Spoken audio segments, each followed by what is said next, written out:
महाभारत में आज तपस्या करते हुए कृष्ण के पास ऋषियों का आना, उनका प्रभाव देखना और नारी जी का शिव पार्वती के धर्म विषय संवाद का वर्णन करना। तो कथा कहूँगा, आप इस चैनल को लाइक एंड सब्सक्राइब जरूर करें। कथा सुनिए। युधिष्ठिर ने कहा, पितामह, आप हमारे कुल में सब शास्त्रों के जानकार और अत्यंत बुद्धिमान हैं, अतः मैं आपके मुख से अब ऐसे विषय का वर्णन सुनना चाहता हूं जो धर्म और अर्थ से युक्त, भविष्य में सुख देने वाला और संसार के लिए अद्भुत हो। हमारे बंधु बांधवों को यह दुर्लभ अवसर प्राप्त हुआ है। आपके सिवा दूसरा कोई सब धर्मों का उपदेश करने वाला महापुरुष हमें नहीं मिल सकता, अथवा इन भगवान श्री कृष्ण और संपूर्ण राजाओं के सामने मेरा और मेरे भाइयों का प्रिय करने के लिए आप पूछे हुए विषय का वर्णन कीजिए। विष्णु जी ने कहा, बेटा, अब मैं तुम्हें एक बड़ी मनोहर कथा सुना रहा हूं। पूर्व काल में इन भगवान नारायण और महादेव जी का जो प्रभाव मैंने सुन रखा है, उसको तथा पार्वती जी के संदेह करने पर शिव और पार्वती में जो संवाद हुआ था उसको भी बता रहा हूं, सुनो। पहले की बात है, धर्मात्मा भगवान श्री कृष्ण 12 वर्षों में समाप्त होने वाले व्रत की दीक्षा लेकर एक पर्वत के ऊपर कठोर तपस्या कर रहे थे। उस समय उनका दर्शन करने के लिए नारद, पर्वत, श्री कृष्ण, देवपायन, व्यास, धौम्य, देवल, काश्यप, हस्त काश्यप तथा दूसरे दीक्षा तथा दम से संपन्न ऋषि महर्षि अपने शिष्यों, सिद्धों तथा देवोपम तपस्वियों के साथ वहां आए। देवकी नंदन श्री कृष्ण ने बड़ी प्रसन्नता के साथ देवोचित उपचारों से उन महर्षियों का आतिथ्य सत्कार किया। भगवान के दिए हुए हरे और सुनहरे रंग वाले कोसों के नवीन आसनों पर विराजमान होकर वे वहां रहने वाले राशियों और देवालयों के साथ प्रसन्नतापूर्वक मधुर वाणी में धर्म विषयक चर्चा करने लगे। इतने में अद्भुत कर्म करने वाले भगवान श्री कृष्ण के मुख से उनकी व्रतचर्या से प्रकट हुआ तेज बाहर निकलकर वृक्ष, लता, झाड़ी, पक्षी, मृग समुदाय, शिकारी, पशु और सर्पों सहित उस पर्वत को दग्ध करने लगा। उस समय नाना प्रकार के जीव जंतुओं का हाहाकार चारों ओर फैल रहा था। थोड़ी ही देर में उस पर्वत का शिखर जलकर खाक हो गया। वहां चेतन जीवों का नाम भी बाकी न रहा। उसकी स्थिति बड़ी दयनीय दिखाई देती थी। इस प्रकार ऊंची ज्वालाओं से युक्त उस तेज स्वरूप अग्नि ने पर्वत के समस्त शिखर को भस्म करके भगवान श्री कृष्ण के पास आकर शिष्य की भांति उनके दोनों चरणों में प्रणाम किया। तब भगवान ने उस पर्वत को जला हुआ देखकर उसके ऊपर अपनी शांति दृष्टि डाली। इससे वह पुनः अपनी पहली अवस्था में आ गया। वहां पूर्व की भांति प्रफुल्लित लताओं और हरे भरे वृक्षों की शोभा छा गई। पक्षियों का कलरव होने लगा तथा सभी जीव जंतु जीवित होकर विचरने लगे। यह अद्भुत और अचिंत्य घटना देखकर मुनि को बड़ा विस्मय हुआ। उनके शरीर में रोमांच हुआ और नेत्र में आनंद के आंसू भर आए। ऋषि को इस प्रकार विस्मित होते देख नारायण स्वरूप भगवान श्री कृष्ण ने विनय और स्नेह से भरी हुई मधुर वाणी में पूछा, महर्षियों, आपका समुदाय तो सदा आसक्ति और ममता से रहित है। सबको शास्त्रों का ज्ञान है, फिर भी आप लोगों को आश्चर्य क्यों हो रहा है? ऋषियों ने कहा, भगवान, आप तो संसार को बनाते और आप ही पुनः उसका सहार करते हैं। सर्दी, गर्मी, वर्षा ये आप ही के स्वरूप हैं। इस पृथ्वी पर जितने भी चराचर प्राणी हैं, उन सब के पिता, माता, ईश्वर और उत्पत्ति के कारण भी आप ही हैं। आपके मुंह से अग्नि का प्रादुर्भाव देखकर हम लोगों को महान आश्चर्य हो रहा है, अथवा आप उसका कारण बताने की कृपा करें। उसे सुनकर हमारा भय दूर हो जाएगा। श्री कृष्ण ने कहा, मुनिवरों, मेरे मुंह से प्रलय काल की अग्नि के समान जो तेज प्रकट होकर पर्वत को दग्ध कर रहा था, वह मेरा ही विष्णु तेज था। मैं उस पर्वत पर अपने ही समान वीरवान पुत्र पाने की इच्छा से व्रत तपस्या करने के लिए आया हूं। मेरे शरीर में स्थित प्राण ही अग्नि रूप में बाहर निकलकर सबको वर देने वाले लोक पितामह ब्रह्मा जी का दर्शन करने के लिए उनके लोक में गया था। ब्रह्मा जी ने उससे यह संदेश देकर भेजा है कि भगवान शंकर का आधा तेज ही मेरे पुत्र रूप में उत्पन्न होने वाला है। वह तेजोमयी प्राण वहां से लौटने पर मेरे पास आया है और निकट पहुंचने पर शिष्य की भांति परिचर्या करने के लिए उसने मेरे चरणों में प्रणाम किया है। इसके बाद शांत होकर वह अपनी पूर्वावस्था को प्राप्त हो गया है। यही मेरे मुंह से इस अग्नि के प्रकट होने का रहस्य है, जिसको मैंने थोड़े में आप लोगों को बता दिया है। अथवा आप भयभीत न हो, आप लोग दीर्घदर्शी हैं। आपकी गति कहीं नहीं रुकती। तपस्वियों के योग्य व्रत का आचरण करने से आपका शरीर दीप्तिमान हो रहा है, तथा ज्ञान और विज्ञान आपकी शोभा बढ़ा रहे हैं। इसीलिए मेरी प्रार्थना है कि यदि आप लोगों ने इस पृथ्वी पर या स्वर्ग में कोई महान आश्चर्य की बात देखी या सुनी हो तो उसको मुझसे बतलाइए। आप तो वो वन के निवासी हैं, अथवा आपके अमृत के समान मधुर वचन सुनने की मुझे सदा इच्छा बनी रहती है, क्योंकि सत्पुरुषों का कहा और सुना हुआ वचन विश्वास के योग्य होता है, तथा वह पत्थर पर खींची हुई लकीर की भांति इस पृथ्वी पर बहुत दिनों तक कायम रहता है। यह सुनकर भगवान के समीप बैठे हुए सभी ऋषियों को बड़ी विस्मय हुआ। वे कमल दल के समान खिले हुए नेत्रों से उनकी ओर देखने लगे। कोई उनका अभ्युदय मनाने लगा, कोई प्रशंसा करने लगा और कोई ऋग्वेद की अर्थयुक्त रचनाओं से उनकी स्तुति करने लगा। तदंतर सबने बातचीत करने में चतुर देवर्षि नारद को भगवान की बात का उत्तर देने के लिए प्रेरित किया। तब नारायण के सुहृदय भगवान नारद मुनि ने महादेव जी का पार्वती देवी के साथ जो संवाद हुआ था उसे इस प्रकार कहना आरंभ किया।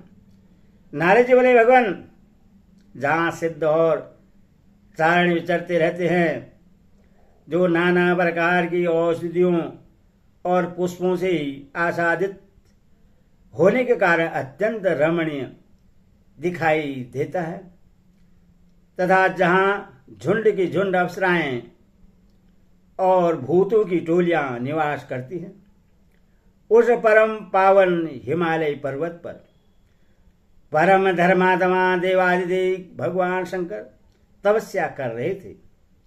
उसी समय पार्वती देवी ने उनके पास जाकर पूछा, भगवान आप संपूर्ण भूतों के स्वामी और समस्त धर्मवेताओं में श्रेष्ठ हैं, अतः मैं आपके सामने अपने मन का एक संदेह उपस्थित करना चाहती हूं।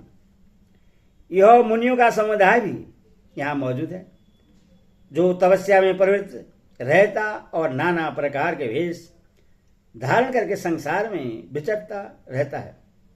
आप इन ऋषियों का और मेरा भी प्रिय करने के लिए मेरा संदेश का निवारण करें। धर्म का क्या स्वरूप है? जो धर्म को नहीं जानते ऐसे मनुष्य उसका किस प्रकार आचरण कर सकते हैं? पार्वती देवी ने जब यह प्रश्न उपस्थित किया तो समस्त ऋषियों ने ऋग्वेद की अर्थयुक्त रचनाओं से स्तुति करते हुए उनकी बड़ी प्रशंसा की। तदनंतर भगवान महेश्वर ने कहा, देवी, किसी भी जीव की हिंसा न करना, सत्य बोलना, सब प्राणी पर दया करना, मन और इंद्रियों पर काबू रखना तथा अपनी शक्ति के अनुसार दान देना, यह गृहस्थ आश्रम का उत्तम धर्म है। उक्त गृहस्थ धर्म का पालन करना, पराई स्त्री के संसर्ग से दूर रहना, धरोहर और स्त्री की रक्षा करना, बिना दिए किसी की वस्तु न लेना तथा मांस और मदिरा को त्याग देना, ये धर्म के 5 भेद हैं जिनसे सुख की प्राप्ति होती है। इनमें से एक एक धर्म की अनेकों शाखाएं हैं। धर्म को श्रेष्ठ मानने वाले मनुष्यों को इन धर्मों का अवश्य पालन करना चाहिए। पार्वती ने पूछा, भगवान, चारों वर्णों का जो धर्म अपने अपने वर्ण के लिए विशेष लाभकारी हो वह मुझे बताने की कृपा कीजिए। ब्राह्मण, क्षत्रिय, वैश्य तथा शूद्र के धर्म का पृथक पृथक स्वरूप क्या है? महेश्वर ने कहा, देवी, तुमने न्याय के अनुसार प्रश्न करके सब कुछ पूछ डाला। अच्छा, अब अपने प्रश्नों का उत्तर सुनो। संसार में ब्राह्मण इस पृथ्वी के देवता माने गए हैं। उपवास करना उनका परम धर्म है। धर्मार्थ संपन्न ब्राह्मण ब्रह्मा भाव को प्राप्त होता है। उसे धर्म का अनुष्ठान और विधिवत ब्रह्मचर्य का पालन करना चाहिए। व्रत के पालन पूर्वक उपनयन संस्कार का होना उसके लिए परम आवश्यक है, क्योंकि इसी से वह द्विज होता है।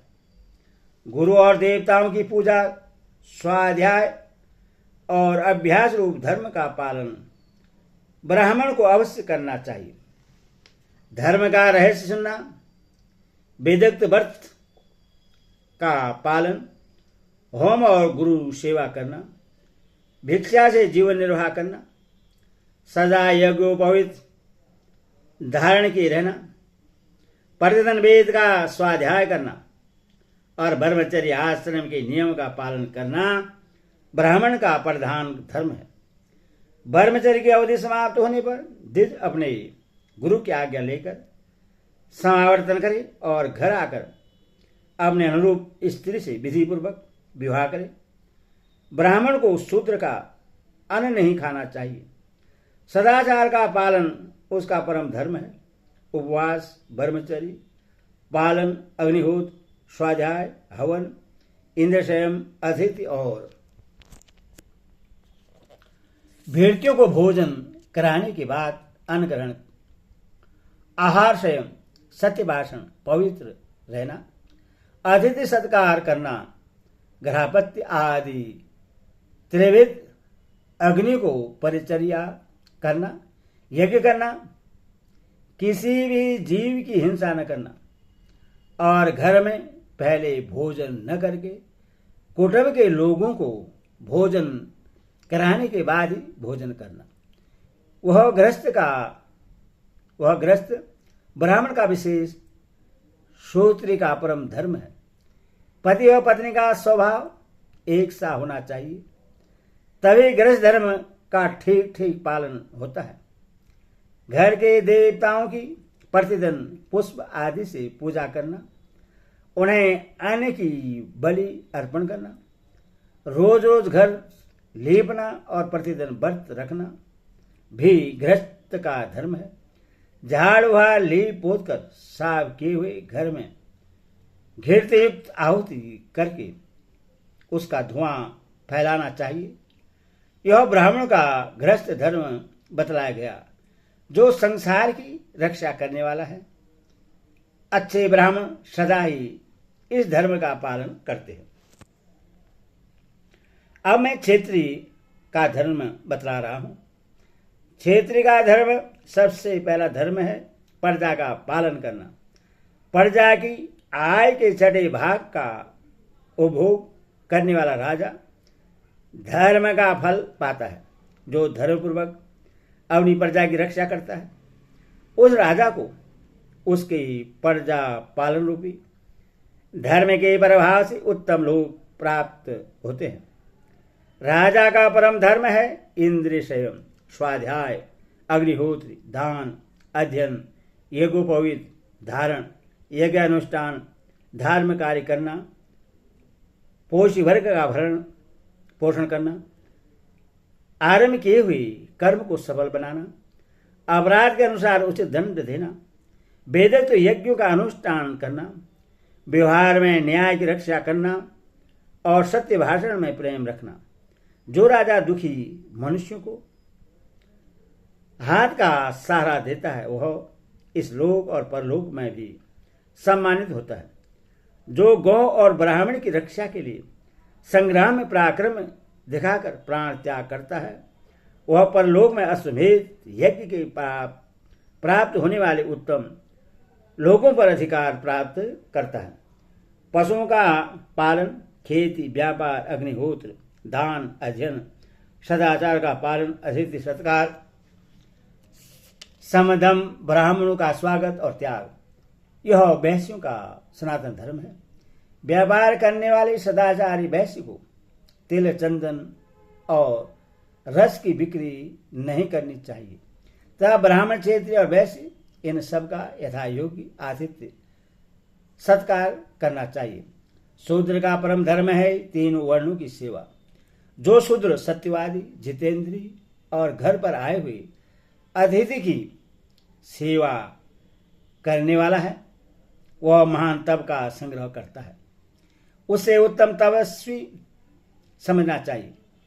नित्य सदाचार का पालन और देवता तथा ब्राह्मण की पूजा करने वाले बुद्धिमान शूद्र को धर्म का मनोवांछित फल प्राप्त होता है। कल्याणी, इस प्रकार मैंने तुम्हें एक एक करके चारों वर्णों का धर्म बतलाया। अब और क्या सुनना चाहती हो? पार्वती ने कहा, भगवान, आपने चारों वर्णों के हितकारी धर्म का पृथक पृथक वर्णन किया। अब वह धर्म बतलाइए जो सब वर्णों के लिए समान रूप से उपयोगी हो। महेश्वर ने पूछा, देवी, गुणों पर दृष्टि रखने वाले और जगत के सारभूत ब्रह्मा जी ने संपूर्ण लोगों को तारने के लिए ब्राह्मणों की सृष्टि की है। ब्राह्मण इस भूमंडल के देवता हैं, अतः पहले उन्हीं के कुछ और धर्मों का वर्णन करता हूं, फिर सबके लिए उपयोगी धर्म का उपदेश करूंगा। ब्रह्मा जी ने संपूर्ण जगत की रक्षा के लिए वैदिक, स्मार्ट, शिष्टाचार, इन तीन प्रकार के धर्मों का विधान किया है। धर्म के ये तीनों ही वेद सनातन हैं। जो तीनों वेदों का ज्ञाता और विद्वान हो, पढ़ने पढ़ाने का काम करके जीविका न चलाता हो, दान, अध्ययन और यज्ञ इन तीन कर्मों का सदा अनुष्ठान करता हो, काम, क्रोध और लोभ इन तीनों को त्याग चुका हो, तथा सब प्राणियों पर दया रखता हो, वही वास्तव में ब्राह्मण माना गया है। संपूर्ण लोगों के स्वामी वर्मा जी ने ब्राह्मणों की जीविका के लिए यज्ञ करना, यज्ञ कराना, दान देना, दान लेना, वेद पढ़ना और वेद पढ़ाना, ये 6 कर्म बतलाए हैं। ये ब्राह्मणों के सनातन धर्म है। इनमें भी सदा स्वाध्यायशील होना, यज्ञ करना और अपनी शक्ति के अनुसार विधिवत दान देना, ये 3 कर्म ब्राह्मणों के लिए अत्यंत उत्तम माने गए हैं।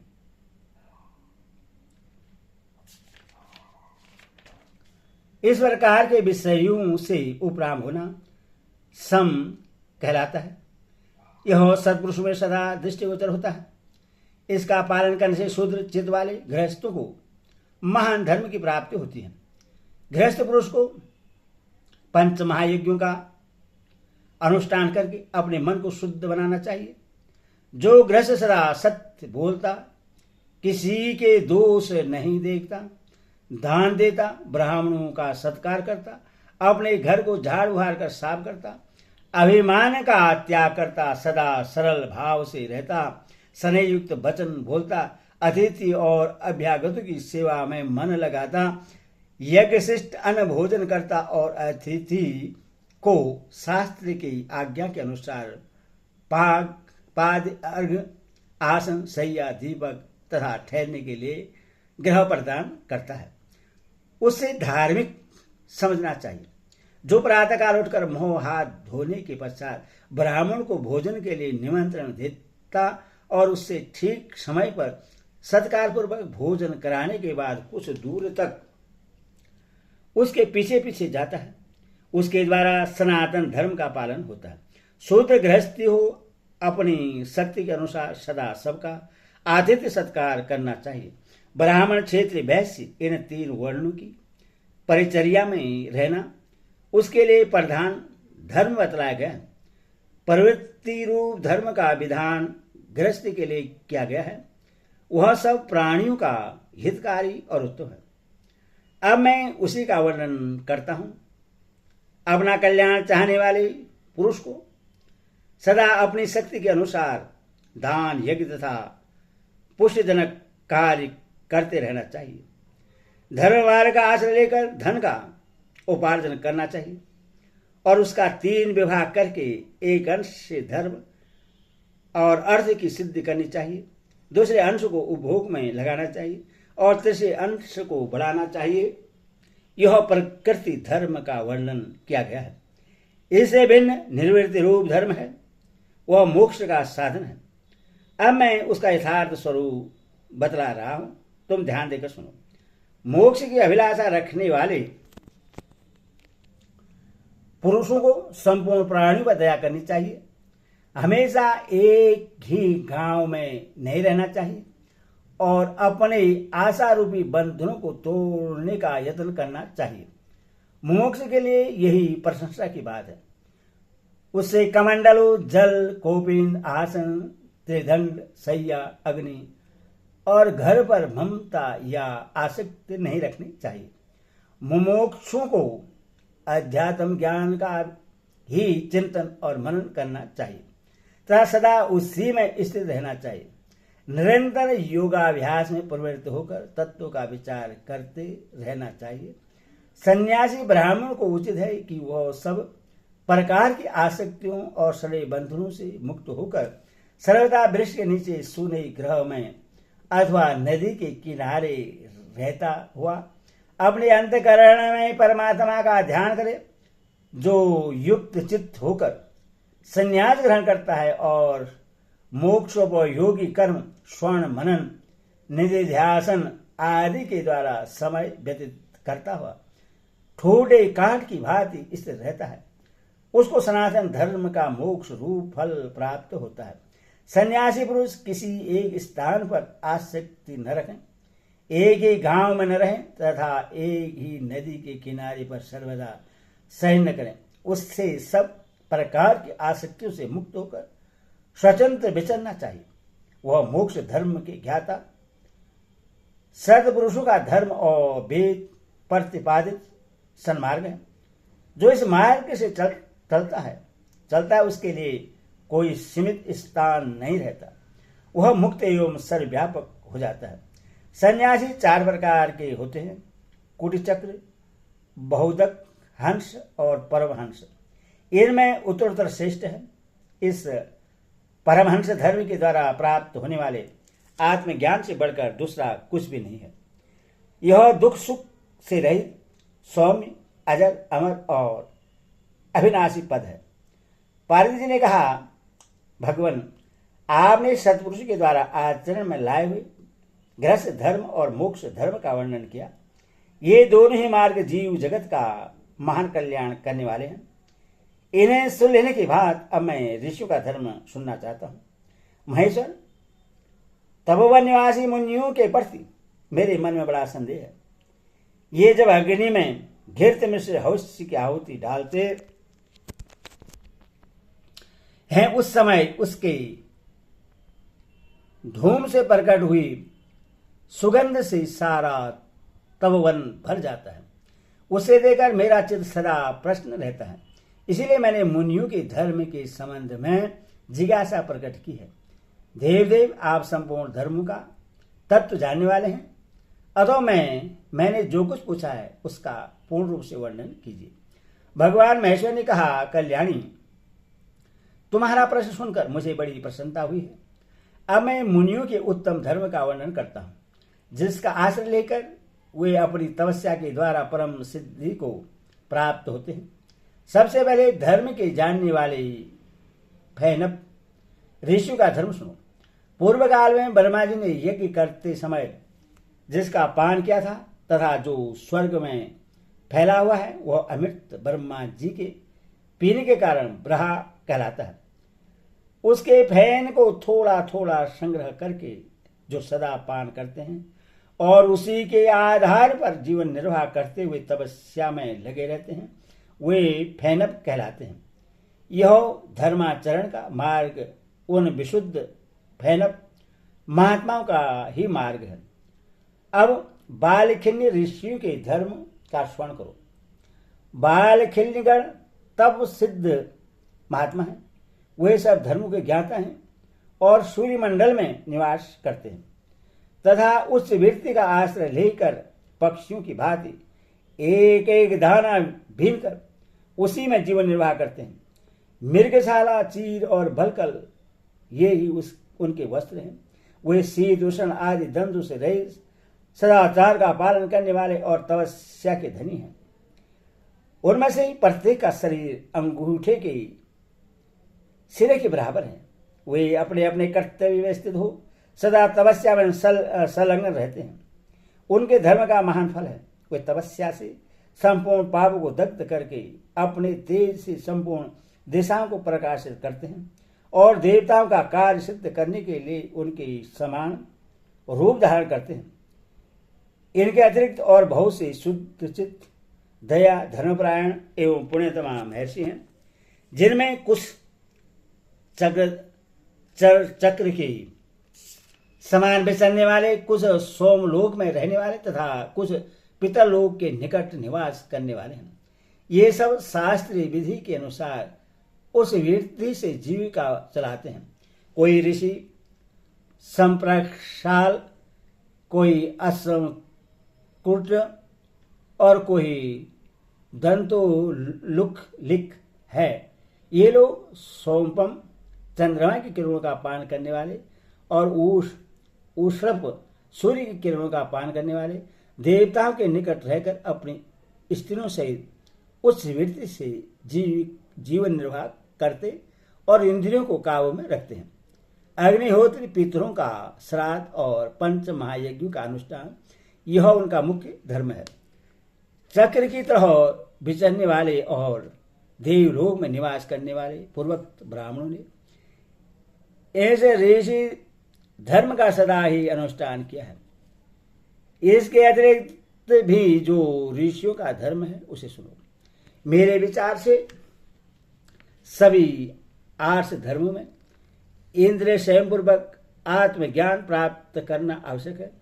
फिर काम और क्रोध को भी जीतना चाहिए प्रत्येक ऋषि को अग्नि में घृत का होम, धर्म शस्त्र का अनुष्ठान, सोमयज्ञ द्वारा यजन, यज्ञ विधि का ज्ञान और यज्ञ में दक्षिणा देना, ये 5 कर्म अवश्य करने चाहिए।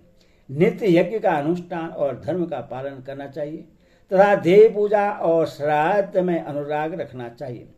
उस वीरतियों से उपार्जित किए हुए अन्न के द्वारा सबका आतिथ्य सत्कार करना ऋषियों का परम कर्तव्य है।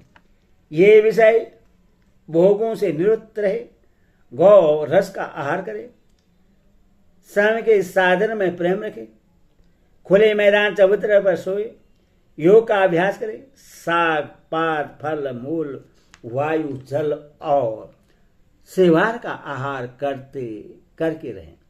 ये ऋषियों के नियम हैं। इनका पालन करने से वे अजित सर्वश्रेष्ठ गति को प्राप्त करते हैं। जब गृहस्थों के घर में रसोई घर का धुआं निकलना बंद हो जाए, मुसल से धान कूटने की आवाज न आए, सन्नाटा रहे, चूल्हे की आग बुझ जाए, घर के सब लोग भोजन कर चुके बर्तनों को इधर उधर ले जाना रुक जाए और भिक्षु भीख लेकर लौट गए हों, ऐसे समय तक ऋषि को अतिथि की बाट जोहनी चाहिए और उसके भोजन से बचे खुचे अन्न को स्वयं ग्रहण करना चाहिए। जो गर्व और अभिमान नहीं करता, अप्रश्न और विस्मित नहीं होता, शत्रु और मित्र को समान समझता और सबके प्रति मैत्री का भाव रखता है, वही धर्मवेता में श्रेष्ठ है। हरि ओम।